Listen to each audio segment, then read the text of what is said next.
Can you actually increase your typing speed in just 2 days? That's a question I've been dying to find out the answer to. Typing is one of those invisible skills that most of us will use every single day, but very rarely will we actually sit down and practice it. That's why over the last 2 days, I've spent 3 hours practicing my typing to try and increase my speeds. And to my amazement, I've actually managed to increase my typing speed by over 25%. In this video, I'll talk about the techniques that I've used, the websites I've used to practice, and also something really surprising that I've learned along the way. There are 2 great reasons why we should all practice our typing. The first is that it improves our productivity. If we can increase our typing speed, that also means we increase our output, and that can save us a huge amount of time across the day, especially the more we have to write emails, reports, or any other form of writing on a PC.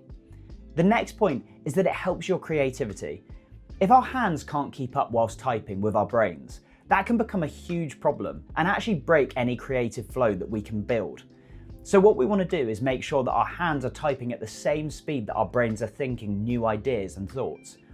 Also, we don't want to be looking down at our keys and keyboards to see where we're trying to type, because this is just another thing that can break that creative flow we're trying to build.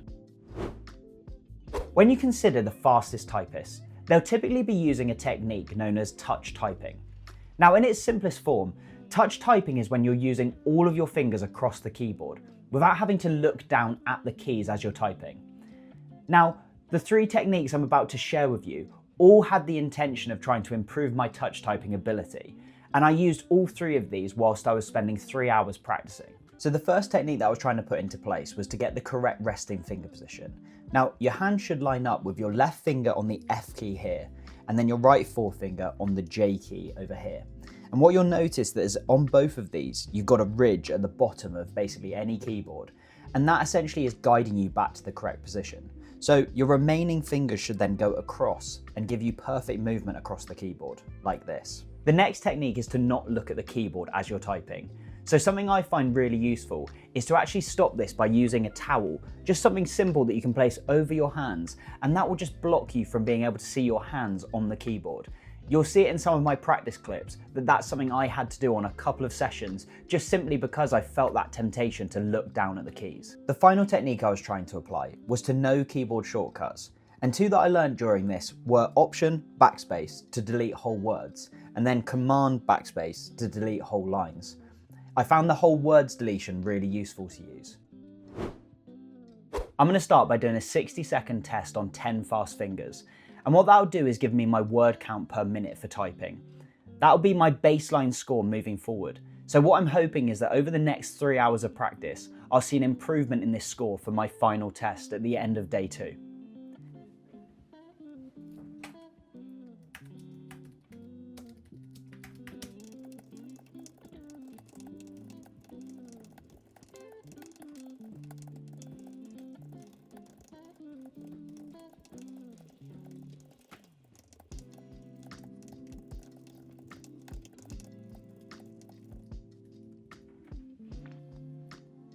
So 69 words per minute, and I'm really happy with that as a first attempt.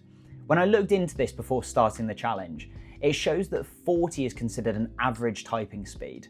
Then you go up to excellent category, which is 80 words per minute, and I fall just below that. Then the final category is seen as professional standard of typing, and that would be 120 words per minute or more. So for me, over the next 3 hours of practice, what I'm hoping to get is definitely to hit that excellent category of 80. But if I can push above 100, I think I'd be really happy with that. So let's see what we can do over the next 2 days. So the first practice I've been doing is with keybr.com. And this website is really good for helping us learn how to touch type. So I'll show you here on the screen what it's trying to do and what it looks like. So all keys at the top there go E, N, I, A, and so on. And they're in varying colors of green. So what this has done is it's tested me on my ability to type each key. So I've made my way up to U, which I've now completed, and I'm actually on to D. So starting with the word situated. So I'll just have a go at typing through this.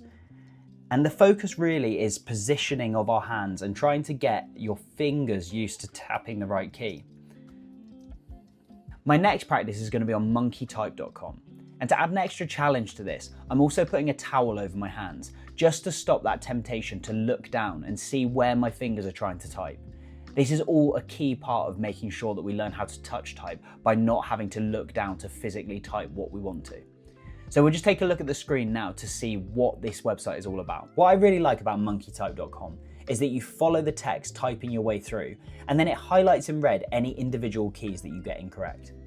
As you can see here, I've made a few errors, but what is really hard is that by adding that towel across your hands, it can be a real challenge to reposition yourself. And that's where using techniques like repositioning our hands correctly is so important, because we become reliant on the touch of the keyboard rather than having to look down and putting ourselves off whatever it is that we're trying to type. So the third website that I've been using to practice is 10 Fast Fingers, which is the exact site that I used to do my initial 60-second test. But what I like about this for practice is that it still gives you a minute to get as many words as you can, but I'm really trying to focus on those techniques that we've talked about, which is a lot harder than when I'm actually just going freely trying to get as high a score as possible. After 3 hours of practice, it's time to finally see if I've improved over the last 2 days. So I'm back where I started on 10 Fast Fingers to take another 60-second test to determine my typing speed. Remembering from the beginning that my aim for this ideally was to push into the excellent category of 80 words per minute. So let's see how I do.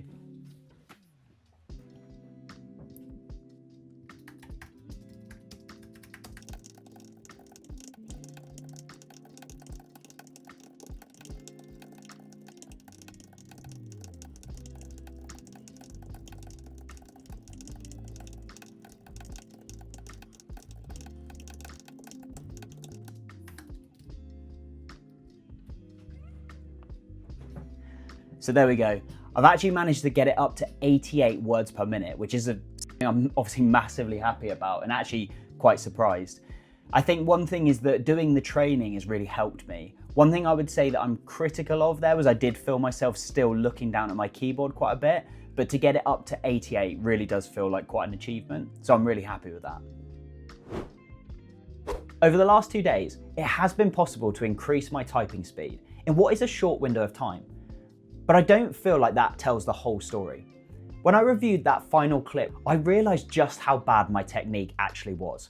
I was constantly looking down at my keyboard and I was probably only using 5 or 6 of my fingers at best. That's not what touch typing is supposed to be, but I probably recognized that if I tried to do full touch typing, I'd have scored much more poorly. I think my increase in speed actually came from more familiarity with my keyboard, which came from 3 hours of practice.